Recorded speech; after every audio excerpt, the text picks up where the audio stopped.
호주유학 클럽 TV 여러분 안녕하세요. 호토박입니다. 호주 조기 유학 진행 절차. 호주 정부가 이제 그 국경을 오픈한다라고 사인을 하고 또 12월부터 파일럿 프로그램이라고 해서 이제 시범 사업이 진행이 되고 내년부터는 점차적으로 유학생이 이제 들어오게 되니까 이런 이제 사인들이 구체적인 사인들이 나오다 보니까 여러 유학 문의들이 생기고 특히 그 중에서 이제 조기 유학 문의도 많이 주시는데 이 정규 대학 문의하고 달리 이 조기 유학은 상당한 시간을 좀 두고 이렇게 진행을 프로세스를 해 나가셔야 되거든요. 왜 그러냐면 선지원, 선심사, 선배정 원칙입니다. 그러니까 내가 원하는 우리 조기학 오실 때 어머니들이 제일 고민하시는 거 그러잖아요. 우리 아이한테 정말 맞는 학비도 저렴하면서 동네도 안전하고 그러면서 또 좋은 학교 이렇게 찾잖아요. 그죠? 그래서 이 학교 배정은 선지원, 선심사, 선배정 원칙이거든요. 그러니까 이거는 긴 프로세스를 염두에 두고 접근을 하셔야 그나마 좀 더 우리 아이한테 맞는 그런 학교에서 우리 아이가 조기유학 생활을 해볼 수 있거든요. 자, 그래서 오늘 호주 조기유학 진행 절차, 호주 조기유학 뭐부터 준비해야 해요? 들어가 보시죠. 자, 먼저 초기에 조기유학을 한다라고 하면 결정하실 때 누가 호주에 오나요? 그러니까 아이 혼자만 오나요? 아니면 엄마랑 같이 오나요? 최근에 이런 경우도 있습니다. 아빠랑 엄마가 회사에서 뭐 이렇게 휴직을 하시고 뭐 자녀가 2명이면 4인 가족이 함께 온다. 뭐 이런 얘기도 많이 하시거든요. 이거에 따라서 비자도 달라지죠. 가디언 비자는 부모 중 한 명한테만 주거든요. 큰 자녀는 엄마가 가디언 비자 받고 둘째 자녀는 아빠가 가디언 비자 받고 이거 안 됩니다. 그러면 4인 가족이 다 같이 오려면 어떻게 해야 되냐? 이때는 방법 없죠. 아빠는 엄마 중에 한 명이 학생 비자를 받고 배우자도 동반 비자, 자녀도 동반 비자, 이 주 신청인 학생에 다 붙어서 아빠가 학생이면 아빠에 다 붙어서 같이 와야 되는데 이건 또 비자 받기가 만만치 않거든요. 요렇게 누가 오느냐 그리고 그에 따른 장단점, 비자는 어떻게 해야 되냐 이거는 제가 다른 영상에서 호주 조기 유학 Q&A라고 하는 다른 영상이 있거든요. 그 영상을 참조하시면 좋겠고요. 그래서 이제 공립학교냐 사립학교냐 뭐 이런 것들도 처음에 이제 고민을 하시게 되는데 자, 호주 조기유학은 호토박이가 지난 15년 넘게 하면서 정말 제목을 잘 지은 것 같아요. 호주 조기유학의 핵심은 동네 선정이다. 하면 할수록 이보다 더 명확한 명제는 없는 것 같아요. 조기유학은 거의 이 동네 선정이 뭐 90% 이상을 다, 뭐 95%까지 다 좌지우지한다고 이렇게 보시면 맞을 거예요. 자, 그러면 이 동네 선정을 통해서 이제 진행을 밟아 나가셔야 되는데 먼저 여러분들께서 제게 조기유학 문의를 주실 때는요.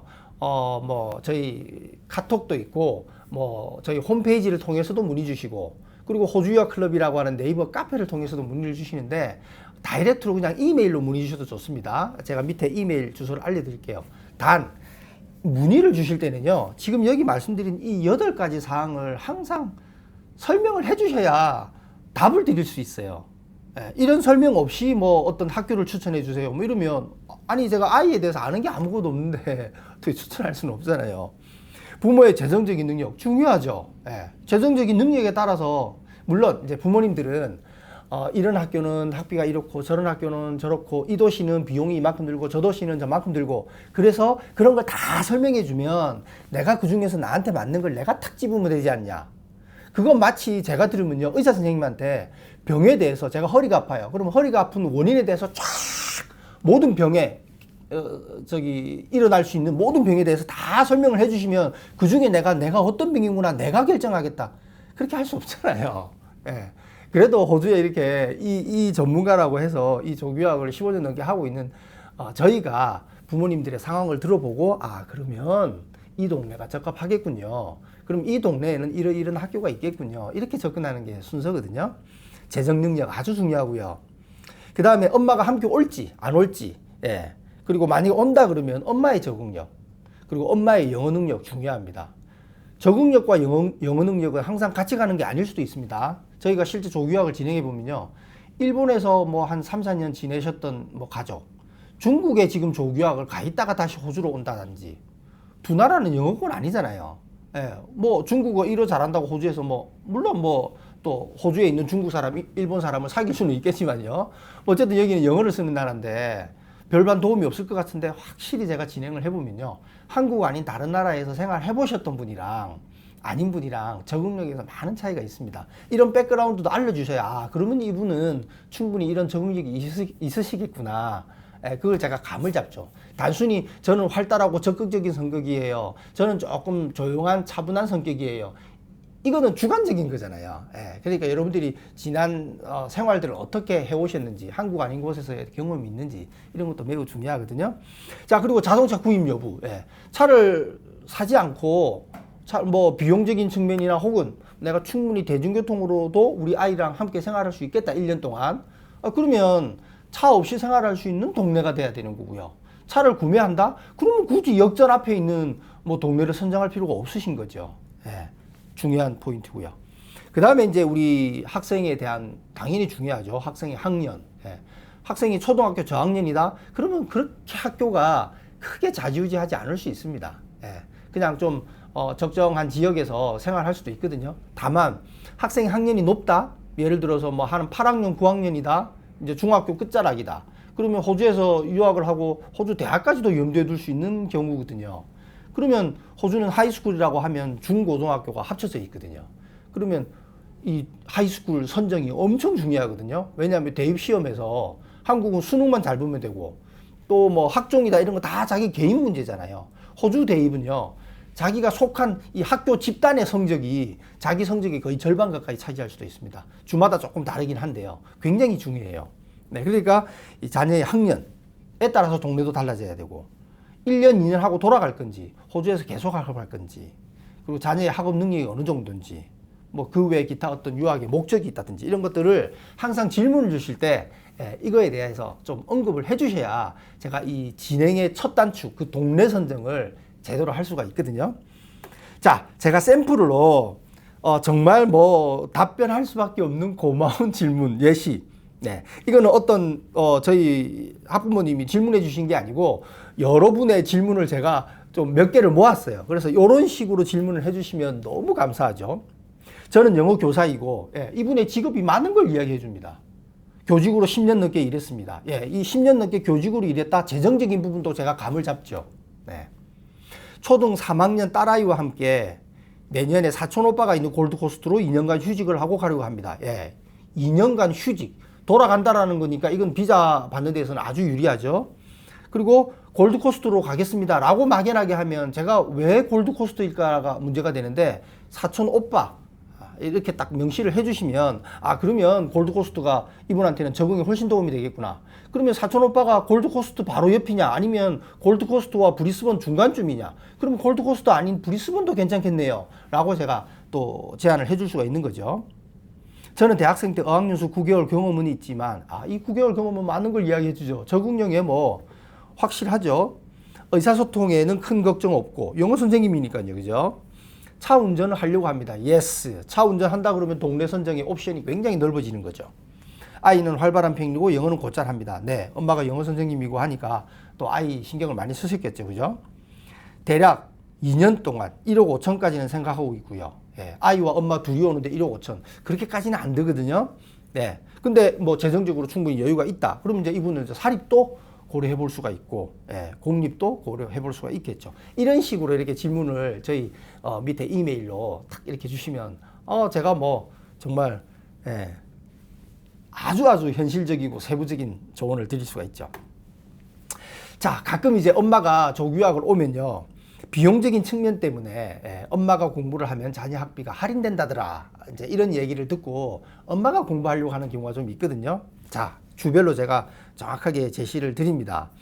뉴사우스웨일즈가 약간 복잡하게 보이는데, 엄마가 뭐 주립학교 테이프라고 하는데 레벨은 전문대학 수준인데 어쨌든 공립이에요. 그러니까 주에서 운영하는 주립이라 봐야죠. 이 주립학교에 등록하거나 아니면 유니버시티라고 하는 대학 과정에 등록을 하면 자녀 학비가 65%까지 감면이 되는데, 그냥 일반 사립 뭐 일주일에 한 이틀만 학교 가도 되고 뭐 시험시험 이렇게 다닐 수 있는 그런 학교는 학비 감면이 25%밖에 또 안 돼요. 그리고 퀸슬랜드주하고 빅토리아주도 20% 정도밖에 감면이 안 되고요. SA주는 엄마가 어떤 과정이든 어쨌든 45%까지 감면이 되거든요. 그러니까 이제 실제로 자녀가 한 명이다 그러면 엄마는 엄마대로 학비를 내야 되고, 자녀 학비는 뭐 한 20% 남짓 감면되더라도 전체 학비는 올라가지 내려가지가 않아요. 자녀가 2명쯤 된다 그러면 자녀 2명 앞으로 할인된 그 학비만큼 엄마 학비를 쓸 수 있기 때문에 요거는 고려해 볼 수 있죠. 다만 오로지 비용 때문에 엄마가 학교 가는 것도 막 스트레스 받고 이런 분들은 곤란해요. 이 학업은 제대로 된 학교에서는 적어도 일주일에 3일은 학교 가야 되는데 아이들 케어하고 엄마도 학교 가고 힘들죠. 엄마가 정말 처음부터 뚜렷한 목적으로 어떤 과정을 공부하려고 어떤 그런 구체적인 어떤 학위 과정을 공부하려고 한다 그러면 또 그때는 또 달라질 수 있겠지만요. 자, 이거는 또 그 개인 상황에 따라 좀 다릅니다. 그리고 퍼스 같은 경우는요, 엄마가 만약에 석사 과정을 들어가잖아요. 그러면 자녀는 전부 다 학비가 무료가 됩니다. 영어 엑스트라 지원비라고 있는데 그것만 내면 되거든요. 자, 그래서 이 조기유학 비용을 세부적으로 나눠보면, 제가 오늘은 조기유학 비용에 대한 시간은 아니니까요. 그냥 총 금액만 따지면 엄마가 중학생 자녀 한 명 데려오면 1년에 대략 한 6천만 원 정도, 850원 환율 잡았을 때 한 6천만 원 정도 보시면 되고요. 여기에는 항공료는 따로 들어가야 되겠죠. 추가로, 그죠? 그리고 만약에 차를 구입한다 그러면 차 구입비가 좀 들어가겠죠. 그리고 1년에 그 차에 대한 보험료라든지 여러 가지 기타 비용이 또 한 150만 원, 200만 원 또 들어갈 수가 있죠. 유지비 같은 게 들어가니까요. 네, 그런 거는 이제 엑스트라 이고요. 그리고 초기에 오면 방 2개짜리 렌트해서 아이와 함께 지낸다. 그러면 엄마 침대, 아이 침대, 식탁 겸 책상, 그리고 2인용 작은 소파, 그리고 세탁기, 냉장고, 이 정도는 다 기본적으로 엄마들이 구입하거든요. 그래서 제가 많이 엄마들하고 동행하면서 구입을 이렇게 해보면요. 한국 돈 한 400만 원 정도면 아주 소박하게 아이와 지내는 데는 크게 불편함 없이 이렇게 딱 갖출 수 있는 정도입니다. 여기도 아키아도 있고 다 있으니까 크게 어려움은 없고요. 자, 그래서 이 유학 비용에 대해서는요, 호주 조기 유학 얼마면 되나요? 라고 하는 제가 영상으로 자세하게 분석해 놨으니까 그 영상을 참조하시면 좋겠고요.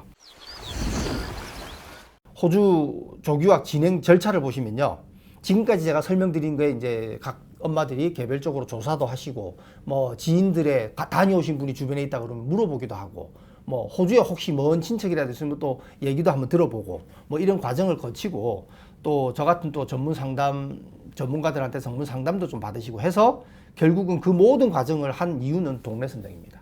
학교 선정 아니고 동네 선정입니다. 좋은 동네에 나쁜 학교가 존재하지 않고요. 아주 좀 낙후된 지역에 명문 사립학교가 존재하지 않습니다. 다 모든 건 동네거든요. 좋은 동네에 치안이 안 좋을 리가 없고요. 아주 저렴한, 렌트비가 아주 저렴하고 이런 동네가 치안이 아주 좋다고 이야기하기는 좀 힘들어요. 그럼 치안이 나쁘다 그러면 또 엄마들은 또 그렇게 생각합니다. 막 호주는 막 미국처럼 막 이상한 동네 가면 큰일 날 것처럼 막 그러는데 전반적으로는 치안은 괜찮아요. 근데 이제 요 안에서 또 상대적으로 비교한다 그러면 이제 그렇다는 이야기입니다. 그래서 이 동네가 정해져야, 그러면 내가 그 동네 안에 사립학교가 됐던, 특히 공립학교 같은 경우는 그 주소지 관할의 학교를 지원하게 되거든요. 그럼 그 동네에서 유학생이 갈 수 있는 학교가 어딘지 각 주정부 교육청에서 저희한테 이렇게 주기적으로 그 매번 업데이트되는 자료를 주거든요. 네, 그러면 이제 그 동네 안에서 1지망, 2지망, 3지망 정하고요. 어떤 주는 5지망까지도 정할 수 있습니다. 그렇게 적어내면 이제 교육청에서 3지망까지 적어냈다 그럼 3개 학교에 동시에 보내가지고, 한국에 초등학교 3학년 홍길동 아이가 오는데 너희 학교가 받을래요? 그러면 2번 학교, 3번 학교가 받는다 그러면 그 중에 엄마가 선택하는 게 아니고요. 1번 학교에만 선택합니다. 한국의 초등학교 3학년 홍길동 아이가 이런 성적표를 가진 아이인데 언제 온다 그러는데 학교에 지금 TO가 있습니까? 라고 교육청이 일선 학교장한테 문의를 합니다. 그럼 그 학교에서 답이 오는데, 학교가 행정 스태프가 그 우리 아이 혼자만 딱 기다리고 있는 게 아니잖아요. 보통 다 보는데 길면 한 1, 2주 이상 걸려요. 그럼 교육청에서 예스면 좋은데 노 하잖아요. 그럼 또 이제 그 다음에 2번 학교, 그 다음에 3번 학교 이렇게 됩니다. 그래서 보통은 한 달 정도는 잡으셔야 돼요. 한 달이 넘어간다 그러면 내가 1, 2, 3지망 다 안 될 수도 있겠구나 이렇게 고려하셔야 되고, 1, 2주 만에 좀 빨리 연락이 온다 그럼 1지망일 가능성도 높죠. 네, 이건 이제 주마다 다르고요. 특히 시드니, 멜번, 브리스번, 골드코스트 정도가 조금 타이트합니다. 선호도가 높으니까요. 그 외에 다른 도시들은 웬만하면 원하는 지역에, 물론 아들레이드 같은 경우도 일부 또 선호도가 높은 동네가 있긴 한데, 그래도 대도시가 아닌 곳으로 가면 갈수록 학교 배정은 조금 수월한 편이고, 시드니, 멜번 이런 좀 선호도가 높은 지역에 특히 하이스쿨 중에 좀 성적도 좋고 이런 데 같으면 1년 전에 신청해도 여러분들 원하는 학교 배정 안 될 가능성도 꽤 있거든요. 선지원, 선심사, 선배정 원칙, 그거 항상 염두에 두셔야 되고요. 그렇게 해서 이제 한 9개월에서 1년 정도 전에는 항상 저희가 신청하라고 권하는 편입니다. 그렇게 하면 이제 입학허가서가 나오잖아요. 그럼 입학 허가서가 나왔다고 해서 당장 거기에 이제 학비 청구서 같이 나오는데 학비를 바로 내야 되는 건 아니에요. 내가 미리 서둘렀다 그러면 뭐 6개월 훨씬 이전에도 입학 허가서를 받으니까, 그죠? 그래서 그냥 입학 허가서만 받아놓고 이제 그제서야 이제 한국에서 이제 뭐 여러 가지 또 준비할 것들을 이렇게 좀 준비하시면 되겠죠. 예, 그리고 이제 호주 학업 시작 한 4개월 전쯤에 이제 학비 내고, 그 비자는 학업 시작일로부터 3개월 전에 신청할 수 있거든요. 그럼 3개월 전에 이제 비자 수속 들어가면 되죠. 근데 처음 지원 자체를 4개월 전에 해갖고는요, 여러분들을 위한 그 딱 맞는 그 학교가 우리 아이 홍길동을 위해서 그 자리가 남아있기는 쉽지 않죠. 최근에는 특히 시드니 같은 지역은요, 저희가 지원해보면 좀 이렇게 뜨거운 지역이라고 하죠. 선호도가 좀 많이 높은 지역은 입학 허가서 아예 줄 때에도요, 한 달 정도밖에 기한을 안 주는 경우도 있습니다. 예, 그러니까 한 달 안에 9개월 전에 신청해갖고 입학 허가서 받았는데도 입학하기를 하려면 바로 지금 한 달 안에 등록해라 이렇게 데드라인을 주기도 하긴 하는데, 뭐 어쨌건 먼저 신청하는 부모님이 훨씬 더 유리한 건 사실입니다. 그렇게 해서 이제 비자를 신청하고 뭐 엄마는 가디언 비자를 받게 되면 이제 호주에 한 달 전쯤에 입국을 해서 이제 렌트도 구하고 이렇게 하면 되고요. 요즘에는 뭐 렌트 구하고 하는 거 옛날에는 정착 서비스도 했는데 요즘에 엄마들 저희가 진행해 보면요, 특히 저희 같은 경우는 19분은 스스로 다 하십니다. 스스로 다 해요. 숙소는 에어비앤비로, 학교 근처에 있는 에어비앤비로 딱 구해 놓으면 되죠. 옛날에 에어비앤비 없을 때는 학교 옆에 호텔이 없잖아요. 그러니까 굉장히 힘들었거든요. 지금 에어비앤비가 딱 있죠. 우버가 너무 좋은 세상이잖아요. 네, 내가 뭐 집을 구하는 동안에는 우버를 이용해서 탁탁탁탁 움직이면 되니까 비용도 합리적이고. 네. 자, 이렇게 해서 이제 호주 조기 유학의 진행 절차에 대해서 알아봤는데요. 이 호주 조기 유학의 핵심은 동네 선정이다. 항상 이걸 여러분들 잘 좀 염두에 두시면 좋겠고요. 선지원, 선심사, 선배정. 예, 절대 잊으시면 안 됩니다. understand 하지 말고요, 그냥 accept 하면 된다. 예, ready to say yes. 예, 이건 제가 한 말이 아닙니다. 이거는 제가 올 2월 달에 골드코스트에 있는 그 또 선호도가 높은 대표적인 학교인데, 브로드비치 스테이트 스쿨이라고 초등학교가 있거든요. 그 초등학교에 있는 웨인 징크시라고 하는 교감 선생님이 제가 인터뷰할 때 꼭 한국 학생들에게, 유학을 염두에 두고 있는 한국 학생들에게 해주고 싶은 말이 있나요? 라고 하니까 이 말씀을 하셨던 거예요. 문화가 다르고 하니까 이런 말씀을 하신 것 같아요. 자, 이상 호주 조기 유학 진행 절차에 대해서 알아봤는데 도움이 되셨기를 바라고요. 좋아요, 구독 부탁합니다. 감사합니다.